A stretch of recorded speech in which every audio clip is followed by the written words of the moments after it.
રાજીવ ગાંધીને એક બહુ મોટું યોગદાન એ પર્યાવરણ માટે તમે જાણો છો કે સસ્ટેનેબલ ડેવલપમેન્ટ શબ્દ બ્રુટલેન્ડ કમિશનના અહેવાલ પછી આવ્યો અને બ્રુટલેન્ડ કમિશન જે બેઠું એમાં વડાપ્રધાન તરીકે રાજીવ ગાંધીએ બહુ અંગત રસ લીધો હતો. આજે જ્યારે પર્યાવરણના સંદર્ભમાં રાજીવ ગાંધીનું પ્રદાન આપણે જાણીએ છીએ કે એમના ફોટામાં પણ એમના કુદરત પ્રત્યેનો પ્રેમ છલોછલ ભરેલો છે અને તસવીરોમાં પણ ઘણી બધી આપણે ત્યાં વાઇલ્ડ લાઈફ સેન્ચુરીમાં પણ એમણે વિઝિટ લીધી અને એનો પુરાવો આપણી પાસે છે. ત્યારે આ આખા પર્યાવરણ સમતુલાના વિષયને જાણવામાં રાજીવ ગાંધીના પ્રદાનને તમે કઈ રીતે મૂલવો છો? પર્યાવરણ ક્ષેત્રે આજે જ્યારે દુનિયા આખી ચિંતિત છે, એક દીર્ઘ દ્રષ્ટિવાળા દૂરોગામી નજરવાળા નેતા હતા કે જેમણે વર્ષો પહેલા, આજે તો બધા જ ચિંતા કરતા થયા છે, એ સમયે પર્યાવરણની ચિંતા કરી. અને હું આપને બે ઉદાહરણો આપીશ. ગંગાજીને મરતી વખતે મુખમાં એના બે બૂંદ મૂકવાની તો બધા જ વાત કરતા હોય છે, પરંતુ એ જ ગંગાજી પ્રદૂષિત થઈ રહી છે અને ગંગા નદીના શુદ્ધિકરણની વાત જો કોઈએ કરી હોય તો એ રાજીવ ગાંધી હતા. એનું એ વિઝન હતું કે ગંગાના શુદ્ધિકરણ માટેના નાણાંની પહેલી વખત ફાળવણી કરીને એ વિઝન સાથે વાત એમણે કરી. એક નર્મદા વિરોધી લોકો, પર્યાવરણને સાચી દ્રષ્ટિથી નહીં પણ ઊંધી દ્રષ્ટિથી સમજનારા લોકો એ વાત લઈને બેઠા હતા કે નર્મદાને મંજૂરી ના આપવી જોઈએ. એ રાજીવ ગાંધી હતા કે જેમણે અહીં મુલાકાત લીધી. મુલાકાત લીધા પછી એક વૃક્ષનું ત્યાં રોપણ કર્યું જે આજે પણ નર્મદા બંધ ઉપર છે. રાજીવ ગાંધીએ વાવેલું વૃક્ષ. અને પર્યાવરણની એમણે મંજૂરી નર્મદાને, પર્યાવરણના પહેલામાં અટવાયેલી નર્મદા યોજના, ગુજરાતની જીવાદોરી વાળી યોજના જેની આજે આપણે મોટી મોટી વાતો કરીએ છીએ, એનું જો પર્યાવરણનું ક્લિયરન્સ રાજીવ ગાંધીએ ના આપ્યું હોત તો આજે ગુજરાતને નર્મદાના ફળ ચાખવાની કોઈ આશ ન રહી હોત. એ એમની સમજણ હતી. દેશના દરિયાકાંઠાને પ્રદૂષણ મુક્ત રાખવો, વિકાસની આંધળી દોટ કદાચ ક્ષણિક રીતે આપણને થાય, આટલું ઇન્વેસ્ટમેન્ટ આવ્યું, આટલો ફાયદો થઈ ગયો, આટલું મૂડીરોકાણ આવ્યું, પણ એ મૂડીરોકાણ આગામી પેઢીના ભોગે ન થવું જોઈએ.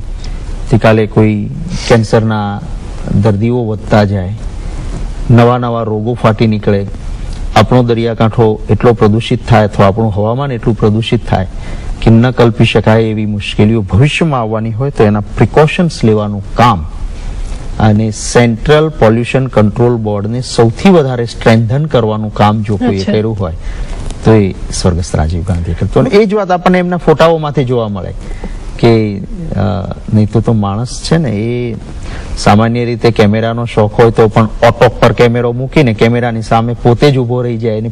હું આપણે ત્યાં કહેવાય છે કે આઈ is always capital. Mahatma Gandhi કરતા પણ હું ફોટામાં મોટો કેમ દેખાવ, આવું રાજકીય લોકો માનતા હોય ત્યારે રાજીવ ગાંધીની તસવીરોમાં કુદરત તો કુદરતનું દર્શન થાય, એમાં અહમ ક્યાંય ના આવે. અને મને લાગે છે એ એમની પર્યાવરણ માટેની ચિંતા, કુદરતનું દર્શન એમના કેમેરાની આંખથી કરવા માટેનો પ્રયત્ન એ એક અદ્ભુત પ્રયત્ન છે એમ કહી શકાય. બહુ સુંદર વાત શક્તિભાઈ આપણે કરી કે ઇકોલોજીકલ લોસ ના ભોગે ઇકોનોમિકલ ડેવલપમેન્ટ નહીં કરવાના હિમાયતી રાજીવજી રહ્યા. બીજો એક મુદ્દો, છેવાડાના માણસ માટેની એમની સંવેદના. અને આપણે એક સુંદર પ્રસંગ હમણાં અમારી સાથે શેર કર્યો હતો એ પેલા છાશ કેન્દ્રોના વિતરણનો. તો ગુજરાતના વિકાસમાં રાજીવજીના પ્રદાનને આપ કઈ રીતે મૂલવો છો? એક સમય હતો, ઘણા એકદમ યુવાન મિત્રોને બાદ કરતા ઘણા બધા લોકોને યાદ હશે કે ગુજરાતમાં દુષ્કાળ એક પડ્યો એમ નહીં, વારંવાર 3 વર્ષ સુધી દુષ્કાળનો સામનો ગુજરાતની જનતાએ કરવો પડ્યો. રાહત કામો ખોલાયા, ટેન્કરો દ્વારા રાજકોટ સુધી ટ્રેન દ્વારા પાણી પહોંચાડવાનો પ્રયત્ન સરકાર માથે. એ સમયે કોઈ ચૂંટણી નહોતી, પરંતુ ગુજરાતની મુશ્કેલીમાં કોઈ રાષ્ટ્રીય નેતા ધોમ ધકતા તાપમાં સૌથી વધારે ફેર્યા હોય ગુજરાતમાં તો એ સ્વર્ગસ્થ રાજીવ ગાંધી હતા. પક્ષના કાર્યકર્તાઓની મીટિંગ બોલાવીને કહ્યું કે સરકાર કા ही काम है ऐसा समझ के मत चलो, हम भी एक जिम्मेवार ऑर्गेनाइजेशन है, हमारी भी को उत्तरदायित्व बनता है कि सोसाइटी को इस मुश्किल के समय में हमें काम करना है, बताइए क्या कर सकते हैं. એમ કરીને સૂચનો લઈને એમણે એ વાત શરૂ કરી કે જ્યાં રાહત કામ ચાલે છે ત્યાં કોંગ્રેસ પક્ષ દ્વારા છાશનું વિતરણ થવું જોઈએ. એક નાઇટ અહીંયા આગળ ગુજરાતના અંદર રાખી અમિતાભ બચ્ચનની નાઇટ રાખાવી એમની સાથેની મિત્રતાના કારણે. ત્યારે કેટલાક પક્ષના મિત્રો કોર્ટમાં ગયેલા કે અમિતાભ બચ્ચન ગુજરાતમાં ના આવવા જોઈએ. ખેર એ પછી એ નાઇટ થઈ 2 કરોડ રૂપિયાનું ભંડોળ નાઇટમાંથી પણ ઊભું કરાયું અને કોંગ્રેસ કાર્યકર્તાને કહ્યું કે તમારે ડોનેટ કરવાનું છે તમારા પોકેટમાંથી. 2 કરોડ રૂપિયા ભેગા કરીને આખા ગુજરાતના તમામ રાહત કેમ્પો પર કોંગ્રેસ પક્ષ દ્વારા છાશનું વિતરણ થાય. દૂધના પાવડર બહારથી લાવી દે, છાશ બનાવવા માટે કાર્યકર્તાઓને જવાબદારી, પેઇડ માણસોની કાર્યકર્તા પ્રેમથી છાશ વિતરણ કરવા જાય એ આયોજન કર્યું. એટલું જ નહીં, એનું મોનિટરિંગ કર્યું. અને મને યાદ છે કે સારા સારા નેતાઓ પણ, કારણ કે રાજીવજી મોનિટર કરતા હતા, હાથમાં ગ્લાસ લઈને ગરીબ માણસને છાશ આપવા જાય. એ પ્રકારનું રાજીવજીનું જે માનવતાવાદી વાત કરીએ અને માત્ર પબ્લિસિટી માટે નહીં, એક જવાબદારી પૂર્વક નેતાએ શું કરવું જોઈએ એ વાતનો અહેસાસ એમણે કરાવ્યો હતો. બીજું જે યુવાન વડાપ્રધાન આપણને મળે, આજે પણ અમારી પેઢી જ્યારે યાદ કરે ત્યારે એકદમ શક્તિથી, એનર્જીથી પ્લેનના કે કોઈ જગ્યાના પગથિયા ચડતા રાજીવજીનું ચિત્ર અમારા મનમાં ઉપસે છે. એની સાથે બીજી એક લાક્ષણિકતા જે છે કે ભાઈ લીડર છે, નીડર હોવો જોઈએ અને રાજીવજીને ખબર હતી. તમે એવા કોઈ પ્રસંગો અમારા દર્શકો સાથે વહેંચવા ઈચ્છો કે જેમાં તમને પોતાને વ્યક્તિગત એમની નીડરતાનો પરિચય થયો? સોનલબેન, આભાર માનું છું. બહુ સરસ વાત છે અને મને લાગે છે કોઈને પણ સ્પર્શી જાય એવી વાત. લીડર નીડર હોવો જોઈએ એમ કહેતા તો હોય છે, પરંતુ મોટા ભાગે મેં જોયું છે કે ફફડતા હોય છે અંદરથી. રાજીવજી એક એવું વ્યક્તિત્વ હતા. આને યાદ હશે, 2 ઓક્ટોબર 1986 ના રોજ એક આતંકવાદી કમલજીત નામનો મહાત્મા ગાંધીજીની સમાધિ સ્થળ પર 12 બોર શોટગન લઈને રાજીવજીને મારવા માટે એને હુમલો કર્યો. સદનસીબ હતું કે શોટગન ફૂટી નહીં અને એ પહેલા સિક્યુરિટી એને પકડી લીધો. જો એ ફાયર થયો તો કદાચ અઘટિત ઘટના એ સમયે બની હોત.